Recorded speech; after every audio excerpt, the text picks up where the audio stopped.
이번에 강의할 부분은 바로 유고에 다하지 못한 일부분과 나머지 효와 육효의 총평으로 전체적인 것을 간추려서 이번 강의를 마무리 짓고자 하는 것입니다. 그러면 바로 원문을 보면서 말씀드리기로 하겠습니다. 유고 상덕이 불기식이라 하는 것은 유고는 덕을 숭상한 것이지 외식을 귀중히 여기지 않는다라는 것은 지제 유중정으로 단지 음유중정으로서 취 거존 제녀상이라 높은 지위에 거처하고 있는 바로 황제의 딸이라는 상을 취하는 데에 있는 것입니다. 바로 이렇게 해서 높은 지위에 있는 황제의 딸은 덕이 귀중한 것이지 이런 혼숙감이 귀중한 게 아닌 것입니다. 그리고 올기만 길이라 하는 것은 여기에서 말한 길이라고 하는 길자는 의가지 위라에서 시경에 토지요요여 의기가인이로다 그 집안 식구에게 마땅케 한다라는 의자가 잘한다 뜻이 되는 것입니다. 그래서 길이라는 것은 그 집안을 잘 다스릴 거라고, 시경의 구절로 말하면 의기가인, 그 집안 식구들에게 잘하리로다, 그것이 길한 일이라고 말하는 것입니다. 다시 상덕이 불귀식이라 하는 것은 여하 변이 여덕지 성부이가 차오 상덕 불귀식으로 어떻게 곧바로 여성 여인으로서의 덕이 성대하여 여기에 더할 수 없다라고 이렇게 말할 수 있는 것입니까? 자, 여자 귀식자는 만만개연이요, 여자가 바깥으로 이런 것을 화려하게 꾸미는 것을 좋아하는 여인이라는 것은 모든 일이 다 꾸미기를 좋아한다라는 것입니다. 이게 그래서 만만이 개연이다 이 소리가 모든 일이 그렇다는 것입니다. 모든 일을 다 꾸밈 외식으로만 살아간 것이니, 반대로 불귀식이면 외식을 숭상하지 않으면 자연스럽게 내면지향이 된다라는 것입니다. 바로 외적으로 지향하는 자 모든 것이 외적으로 지향할 것이요, 외적으로 지향하지 않으면 내면지향으로 바뀐다 이 소리인 것입니다. 그래서 유귀덕일세, 오직 덕을 귀중히 여기기 때문에 고로 능 불상식이하라. 그래서 능이 외식을 숭상하지 않게 된다라는 것입니다. 바로 내실이면, 내면이 충실하면 바깥의 모든 것들을 가볍게 여기는 것입니다. 이것이 바로 우리가 흔히 말하는 내중외견이라고 말하는 것입니다. 내면이 중한 자는 바깥 것을 가볍게 여기는 것입니다. 예를 들어서 맹자와 같으신 분이 그와 같은 덕을 가지시니까 내면으로 바깥으로 나타나는 식전방장이라든지 그 화려하게 꾸미는 그러한 것들에 대하여 가볍게 여긴 것입니다. 자, 상덕지의 하소불해리요, 덕을 숭상하는 의가 어느 곳인들 갖춰지지 않으리요. 덕을 숭상하기만 하면 어느 곳을 가더라도 완벽한 인간이 되어지는 것입니다. 자, 반드시 그러면 어느 곳인들 갖추지 않으리요, 이 말은 어느 곳을 간들 정말 완벽한 여인이 아니 될 수 있겠는가? 바로 완벽한 여인은 이렇게 되는 것입니다. 필름, 반드시 능이 그럴 수 있다. 필름이 어디까지 먹느냐? 바로 하나, 둘, 셋, 네 개까지 먹는 것입니다. 반드시 능이 그의 공경하는 마음은 남편에게 가벼이 대하지 않을 것이요. 그 여인의 효성은 시부모를 모시는데 쇠퇴하지 않을 것이요.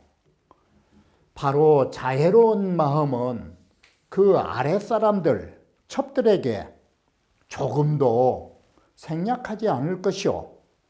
그 은혜는 상주어 인족이며 항상 사돈이라든지 일가 친척들에게 그야말로 두루두루 원만할 거라고. 여기까지가 필릉 두 글자가 엮어간 것입니다. 그리고 또다시 필릉. 이것뿐만 아니라 필릉 반드시 능히 보좌군자의 남편을 잘 보좌하여 불이 신계 빈계지 신명이요 암탉이 새벽에 우는 이런 짓을 하지 않을 것이고 필릉 또 그렇다. 뭘 하느냐? 필릉 정의원의 불치 내고지 운이 반드시 안채의 부인으로서 바른 자리를 가지고서 내고하는 바로 내면으로 이거 두리번거리는 그런 걱정스러운 일을 하제 이르지 않을 것이니 기특 불귀식지 일단이리요. 이렇다면 어찌 특별히 외식을 고귀하게 여기지 않는 하나의 실마리에만 그치겠는가?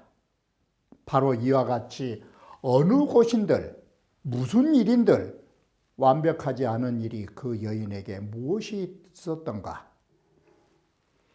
수조기 여덕지 성인이 이래서 마침내 넉넉히 여덕의 성대함을 마련하여 성대함이 무익하전자 여기보다 더할 수 없는 경지까지 되리자 이렇게 해서 된 것인자. 상할 제을김에 불여 기재짐에 양야라 하는 이렇게 덕을 숭상하지 외식을 숭상하지 않는다라는 것은 기재중하야 그 지위가 중도에 있다 보니까 여기가 중도에 있다라는 말이 바로 직접적으로 말하면 유고라는 오자를 중으로 보는 것인데 이것이 한 번 더 변하면 뭐가 되느냐? 내면의 덕이 되는 것이에요. 중이라고 하는 것이. 이렇게 내면으로 덕을 가지게 되어서 이 행야라 바로써 귀함으로써 이렇게 행한 것입니다. 바로 이기유 중덕지기 중덕의 고귀함을 소유함으로써 행하다. 바로 중도에 있어가지고 중도의 고귀함으로써 행하다. 이렇게 해석된 것입니다. 그래서 불상식이라 외식을 숭상하지 않는다라고 말한 것이다. 자, 다시 주자왈 주역 가운데서 말한 제을기매라는 경우, 이것은 어떤 경우냐? 제을이라고 하는 특정적인 사람을 써놓은 것이 몇 군데 있어요. 제을과 같은 경우 또는 기자명의와 같은 경우 또 특정적인 이름으로 고종, 벌, 귀방이라고 하는 유. 이게 무슨 의미를 갖는가? 그것은 의계 당시 제을, 고종, 기자가 나는 의심하여 보건대 모두 다 그 당시에 제을이라든지 고종이라든지 기자라는 이분들이 점을 쳤는데 증점득 차요라. 이를 놓고 점을 쳤는데 일찍이 이 효를 점쳐서 얻었다고 생각이 된다. 이게 예를 들면 제을이 딸을 시집 보내려고 하는데 점괘를 뽑았더니 딱 이 효가 나왔더라. 아니면 고종이가 귀방을 정벌하려고 점괘를 뽑았더니 딱 그 효가 나왔더라. 이런 것과 같은 것이기에 후인이 인이기지하야 후의 사람들이 이런 고사로 인하여 여기 주역에 기록하여 가지고 기억을 하고 사람들이 있었는데 여기에는 기록이 아니라 기억을 하고 있었는데, 이런 일들이 있었다라고 다 기억을 하고 있었는데, 성인이 이 이표야라, 여기에서 말한 성인은 효사를 쓰신 주공을 말하는 것이에요. 이런 역사적인 일들이 많은 사람들이 기억하고 있었던 것을 주공께서 효사를 쓰시면서 효에다가 입자가 우리말로 하면 대입을 한 것이에요. 거기에 맞춰서 넣으신 것이에요. 그래가지고 이런 효사가 만들어졌다라고 나는 생각된다. 주자가 이렇게 그 특정적인 사람들의 정계를 평가한 것이에요. 다시 보완하고자 하는 것은 올기망에 대해서 말씀드리면, 단양도시와 올이라고 달이라고 하는 것은 지음지 정야라. 이것이 지극한 음기의 정기예요. 그리고 군음지 준이 모든 음의 가장 주체예요. 달은. 그래서 여군지 상야라. 여군이라는 말은 정실부인, 이 상이 되는 것이다. 그러면 기망이란 말이 뭔 말이냐? 여군지 겸이 바로 여군, 정실부인으로서의 겸손하신 덕이 성이 미영야라. 성대하긴 한데 가득 차지 않은 것이다. 망즉 영으라. 보름날이 되면 가득 차버리면 안 돼요. 부인의 덕이라는 것은 찰듯하면서 조금 미진한 거. 그래서 거의 기자를 쓴 것이에요. 14일 밤처럼. 보름이 되면 이건 차버린 것이다. 이건 넘친 것이다. 그리고 아셔야 할 게 있어요. 보름망자가 왜 보름망자인지 알아요? 해하고 마주보고 있다가 망자예요. 보름이. 그러면 여기에는 뭔 뜻이 있느냐? 남편하고 여자하고 대립각을 세운다 이 뜻이에요. 보름망자 소개가. 바로 부인과 남편이 대립각을 세워갖고 한다는 것은 이건 항쟁이에요. 이건 대항해서 싸우는 것이에요. 그렇기 때문에 보름을 안 써요. 길이라는 것은 앞서 말씀드린 바와 같이 의가지에 집안을 잘 다스린 것이 길한일이다. 상륙이라 하는 것은 여인이 시집 가려고 광주리에 예물을 담았는데, 이것이 빈 광주리라 무시라며 라고 해서 담겨있는 물건이 없으며 이 소리예요. 그래서 이 여인은 결혼하려고 해도 우리말로 하면 결혼식장에 가서 예식장에 섰는데 옆에 남자가 없는 꼴이에요.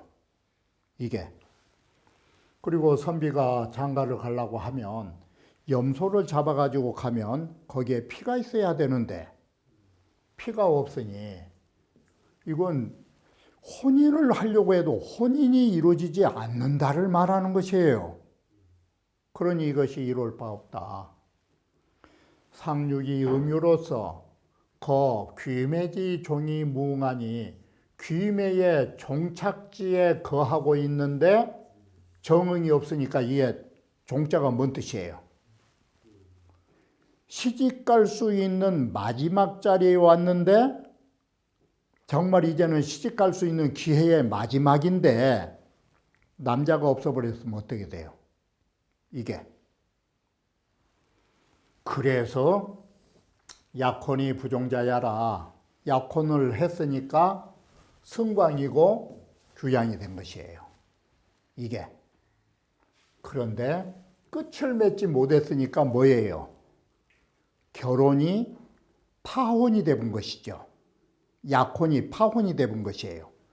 파혼은 곧 광주리는 받들었는 데가 약혼이라면 결혼이 이루어지지 않았으니 예물이 들어가지 않는 빈광주리다 이 소리예요. 이게 좀 시쳇말로 하면 아무개 집 딸 시집 간다고 소문만 벅적하더니 요즘도 그런 사람이 있더라고요. 청첩장 다 찍어서 돌려놓고 막판에 시집 안 가고 결혼 안 해본 사람들. 꼭 그 꼴하고 같은 것이에요. 이게. 그래서 그 상이 이와 같고 저물어 보면 이룰 바가 없는 것이다. 이 음유라 하는 것은 다시 말하면 이게 현속한 여인이 아닌 것이에요. 그리고 귀매의 종착점에 왔다라는 것은 시집 갈 수 있는 막다른 골목에 이르렀다를 말하는 것이에요. 그러면 이건 도요짓이라고 하는 것은 도지요요요 복사꽃이 어여쁘게 피어난 것이 결혼할 시기예요. 결혼할 시기가 이미 지나가 버린 것이에요. 그리고 무흥이라고 정흥이 없다라는 것은 남편으로 삼을 이 가짜가 남편, 집 가짜가 이 지아비로 삼을 남자가 없다라는 것이에요. 이게 정흥이 없다라는 것은. 그래서 상륙의 무실이라고 하는 것은 성허광야라 빈 광주리를 받들고 있단 말은 뭔 말이 돼요? 아무 쓸모짝 없는 청첩장 찍어갖고 내돌리고 결혼식은 못한 것이다. 요즘 말로 하면 딱 그 격이에요. 용산이 10월 삼과 상의 이혼은 모두 음이기 때문에 불능상합이 부부라 서로 합하여 부부가 될 수 없는 것이다. 이게. 그래서 고로지 사녀로 칭지라 그래서 단지 여기에 사와 여인으로 대칭으로서 말해주는 것이다. 운봉호 씨와 진이라 하는 것은 진께는 허광상이 있어요. 왜 허광상이 있느냐? 광주리를 딱 만들어 놨는데 텅텅 비어 있는 상이 된 거예요. 그래서 빈 광주리의 상이 있고, 태괴는 바로 태상절이라고 하는 것은 마치 염소가 머리 위에 두 뿔이 있는 것처럼 보인 것이에요. 그래서 태괴는 염소의 뿔 형상을 가질 수 있어요. 상과 삼이라 하는 것은 모두 음허로서 정응이 없기 때문에 바로 고로유 승강무실 규양무혈지상이라 광주리는 받들되 담겨져 있는 애물이 없고 결혼하려고 염소를 잡았는데 정작 피가 없는 실상이 없는 그런 상이 있더라라고 말하는 것입니다. 자, 우리가 귀매라고 하는 육효를 전체적으로 간단하게 요약하면 다음과 같은 요지로 말씀드릴 수 있는 것입니다. 바로 이 태소녀로 종진장남이 귀매지상야라 바로 태라고 하는 어린 여인이 바로 어린 아가씨가 진의 장남을 따라서 시집간다라는 것은 노총각한테 시집간다는 소리예요. 이게. 그래서 어린 여인이 노총각한테 시집간다라는 것은 단단하게 사랑하지 않으면 이건 못 가는 것이에요. 이게. 그것이 귀매지상이라 해서 앞에서 말씀드렸듯이 서둘러 시집 가려고 하는 주체가 그 어린 여인이었다. 그게 귀매의 뜻이에요. 남자가 오란 게 아니라 여자가 시집 가고 싶어서 안달을 했다. 그래서 시집 가려고 서둔 자가 바로 그 어린 여인이었다. 그게 귀매예요. 이게. 함 육효 논지면 육효를 종합적으로 논할라 치면 오이 제을지 현으로 오효라 하는 것은 이 유고라 하는 것은 제을에 현숙한 여인으로서 거유이겸하여 이기 기매하니 바로 의무 자리에 거하면서 겸손하게 실천하여 그 여인을 시집 보내고 있으니 바로 이것이 뭐냐? 유순함이라든지 겸손함이라고 하는 이 두 글자가 뭘 의미하게 되느냐? 내면의 덕을 숭상한다가 되는 것이에요. 겸손함이니까. 사치라는 것은 꾸미는 데서 교만이 나오는 것이니까. 그래서 바로 이 덕내로 이 광화하고, 그래서 덕이라든지 내면의 덕과 외적으로는 화려한 것이 아니라 애의를 갖추는 것으로 위 광화하고 바로 빛나고 화려함을 삼고, 불이 의복으로 위 용식이라, 의복과 같은 이런 거칠애로서, 이 의복이라는 것은 일종의 거칠애를 말하고 있죠. 이 거칠애로, 이 의복으로서 용식을 삼지 않는 것이다. 꾸미는 것을 삼지 않는다. 그러므로 기군짐에 풀여 기재짐에 양야라고 말한 것이다. 초효는 이 양명안분으로 의미하고, 초효는 양명하다라는 것은 훌륭하고 현명하신 부인이에요. 그리고 신분이 낮으니까 잉첩으로서 여동생으로 따라가는 것, 여동생이 잉첩으로 따라가는 것, 그것이 안분이에요. 분수를 편히 여기고 자신의 신분을 받아들이는 것이에요. 그것으로서 아름다움을 삼았고, 삼이라 하는 것은 이 유사 상참으로 위겸하고 유혐하고, 삼이라 하는 것은 육삼이라 하는 것이 음인데다가 좋지 않은 쪽으로 가버리니까 유자 뒤에다가 겸손겸자를 쓰는 게 아니고 삿대다를 써버린 것이에요. 유한 데다가 삿된 거 위로 참남한 것으로서 혐의점을 가진 여인이 되고, 또 구이라 하는 것은 운응 불근기재하고, 또한 능히 자기의 그 재주를, 불근이란 말은 남들에게 자랑하여 내세우지 않고예요.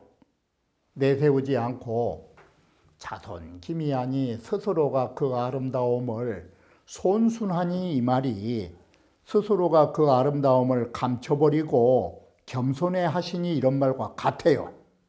그러니 하길이 이어지려 그 무슨 기람이 이와 같은 것이 또 있을 수 있겠는가? 이게 최고로 길한 것이다. 제 구사에 있어서는, 구사라는 것은 어떤 존재냐? 위, 이오, 정흥지간하니, 바로 구이와 유고의 정흥 사이에 딱 끼어 있다 보니까 이게 뭐가 되느냐? 구사가 뭔 꼴이 되느냐? 이웃집 총각이 아랫집 여자하고 결혼하고 나니까 이 사람은 결혼할 대상이 사라져 본 것이에요. 그 사이에 끼어 있으니까. 대상이 사라져 버리니까 귀매지 건기가 나왔다, 이렇게 된 것이에요. 시집 가려고 하는데 혼기를 놓쳐버렸다고. 이놈의 유고 때문에. 유고가 그야말로 구의를 거듭 그야말로 데리고 가버리니까 홍기를 놓친 것이 된다.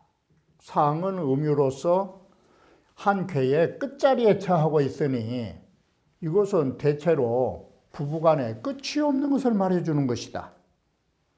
그래서 여기는 시집을 못 가니까 귀매라고 하는 말조차도 여기는 붙일 수가 없다. 이렇게 육효를 종합적으로 정리하여 효의 전 면모를 개괄하여 살펴볼 수 있는 것입니다. 여기에서 말씀드린 것은 전체의 효만을 놓고서 말하는 것이지, 주자의 본의와 꼭 다 100% 맞는 말은 아닌 것입니다. 이처럼 종합적으로 해석할 수도 있다라는 여지를 두고 말씀드린 것이라 하는 것입니다. 그러면 다음 강의에 이어서 말씀드리기로 하겠습니다.